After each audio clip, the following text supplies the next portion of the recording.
და კვლავ საქართველოს ოპერისა და ბალეტის თეატრის სამხატვრო ხელმძღვანელის არჩევნები დასრულდა. თანამდებობაზე თეატრის ადმინისტრაციამ და სამხატვრო კოლექტივის ხმათა უმრავლესობით დავით კინწურაშვილი აირჩიეს.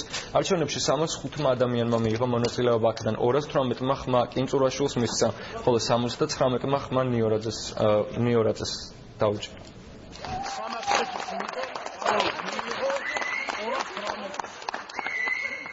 მე მინდა მიულოსო ყველა მის მხარდამჭერს. ჩემი პროგრამის ძირითადი ამოცანა, რა თქმა უნდა, არის ისევ და ისევ ადამიანების უფლებების დაცვა, ანუ ამ საოცარი ადამიანების ერთად ყოფნა, მათი უფლებების დაცვა, შემდეგ ყველა პირობის შექმნა და საოცარი ჩვენი საათაყვანებელი საოპერო თეატრის შექმნა. ჩაიარა არჩევნების მეორე ტურმა ძალიან მშვიდ ვითარებაში, მშვიდ გარემოში, ისეთში დაახლოებით როგორიც ეკადრება თეატრს.